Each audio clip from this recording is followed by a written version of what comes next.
Today she is presenting her motivating speech from the Public Speaking Manual Moving Forward, Taking Control of Your Life. Her speech is 12 to 15 minutes? 12 to 15 minutes. 12 to 15 minutes, got it. Please welcome Carolyn.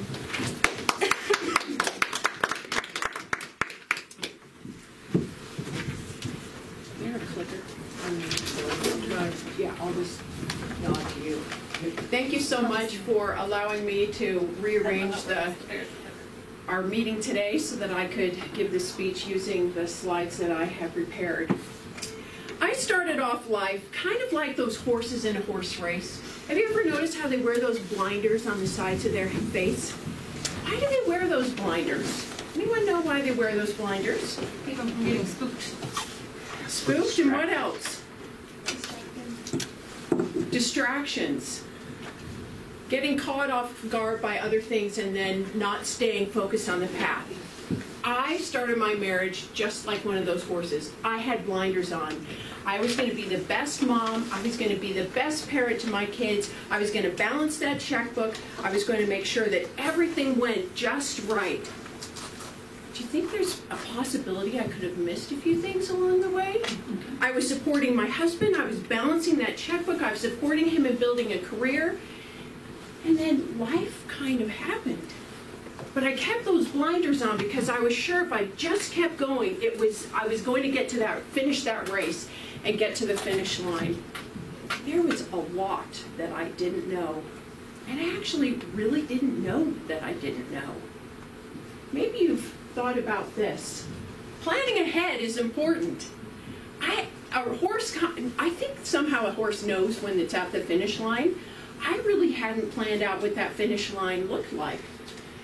But planning ahead is even more important for women. I spent a lot of years not valuing my role in that horse race. Women are in and out of the workforce. On average, women spend an average of 11 and a half years off the job due to child care or caring for aging parents. Men, in comparison, only 16 months. Can you see how that plays an effect down the road when it gets to retirement age?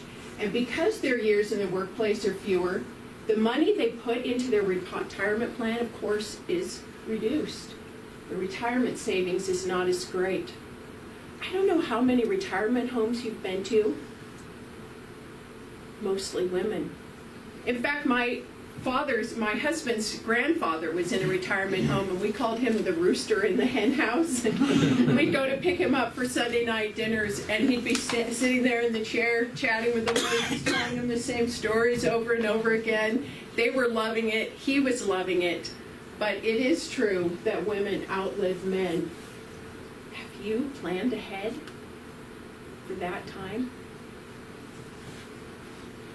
What do you know? As I was that horse in that race with those blinders on, I didn't take any time thinking about what really did I know. There really are only a few things that we absolutely do know. Most of us, anyway. We know about how much money we make each month so that we can have a budget, plans for how we're going to spend our money. We know that there are things that we just really don't know. I don't know about you, but I'm not sure what's happening to the stock market tomorrow or next month. What you know that you should know. Have you thought about how much you need for retirement to live comfortably? How about, do you know what you don't know? Have you spent time figuring out what the latest tax codes are? Did you know that if you're a W-2 employee, 4 months of that year goes to the government? Have you ever stopped to consider that? Do you know if you had a small business, you have so many more tax write-offs, more money that goes into your pocket? Did you know that investing in real estate gives you additional write-offs on your taxes? Do you really want 4 months of your income each year going straight to the government? Now is the time. It's time to educate ourselves on money. And yes, You can be a wise, educated investor. How many of you in this room consider yourself an investor? Great. If you don't educate yourself about money, will your financial situation improve? Will your dreams become a reality if you have no education about money? Do you think as I was that horse in that horse race with my blinders on, I was busy educating myself about money? I just kept thinking, I'm sure next year's going to be better. I'm sure my husband's really going to do well this year in his job, and next year we'll be able to do those things that we're dreaming about. I didn't realize that I needed to be educated on how that was going to be possible. It wasn't just my husband's job to earn more money and then magically it would all take care of itself. If you don't learn and take the time to learn how to be an educated investor, what is the next generation going to do? Who will teach them? This is my why. Imagine this picture. I'm in the middle. Imagine me not in that picture. Imagine my husband and I not in that picture. Who's going to teach them? Who's going to be there to answer their questions and mentor them? We each have an important role to play in what we are teaching the next generation. And if you're not taking your financial education with utmost importance, what are they learning? What's their future going to look like? Will they make the same mistakes that you did? Do you want them making the same mistakes that you did? Your role is so important. Finish the race. This was actually my second marathon that I ran, 3 weeks after my first marathon. I never considered myself a real athlete. In fact, I didn't even consider myself much of a runner. But after 8 kids, my body was not looking quite like I was thinking it would after 8 kids. I started running about 30 seconds, then I had to walk 30 seconds, run another 30 seconds, but I persevered. And eventually I was able to run a whole lap around that track outdoors, and then I was able to run that track and a little bit more, and I really decided that I kind of liked running, but I didn't want to go by myself. And the only hour of the day that I had to do my training for running was about 5 o'clock in the morning because of all the activities of the day.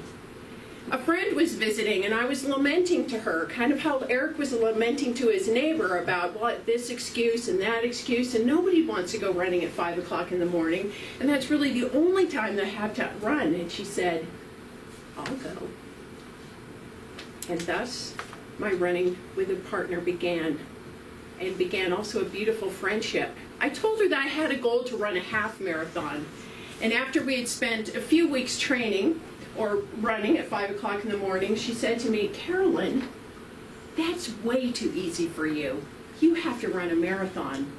I don't know if it was 5 o'clock in the morning and I wasn't really thinking clearly, but I actually agreed that I would run a marathon, and it was this marathon, the Utah Valley Marathon in June. We did our training. We were consistent in our training each week. We did everything we needed to know, and the week came in May when we were supposed to run our 20 miles that day, and she said, why don't we just run another marathon as a training? It's just only 6 miles less than an actual marathon. Let's do the Ogden Marathon too. Again, I think maybe it was a 5 o'clock hour. I wasn't thinking clearly, but I agreed. I have to tell you, that was one of the hardest, most difficult things I have ever done. It took me 5 hours to finish the race. I was so nervous going into that race. I'd hardly eaten. I'd hardly drunk anything. And about mile 5, I had the worst Charlie horses in my legs. Has anybody ever had a Charlie horse in your leg? Try both of them at mile 5. How long's a marathon? 26 miles. I kept thinking, well, if I just round this bend, it's going to get a little bit better. If I just this thing, I overcome this thing, it'll maybe just get a little bit easier. Like life. You keep thinking, if I just get through this stage, it's going to be a little bit easier. It's hard the whole way. But we can do hard things. There I am with 7 of our 8 children. They met me at different stages along that marathon route. Honestly, I couldn't have done it if they hadn't been there to cheer me on. Our financial goals, we need people cheering us on. Show those you love what success looks like. Choose your thing you want to have success with.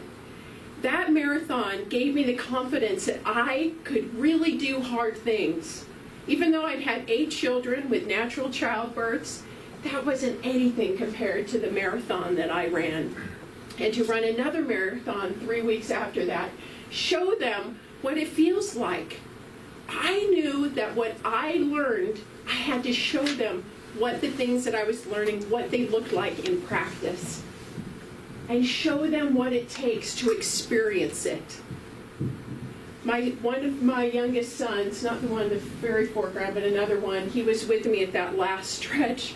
I was barely at a crawl, barely putting one foot in front of the other. And he was saying to me, "Mom, you've got this. You can do it."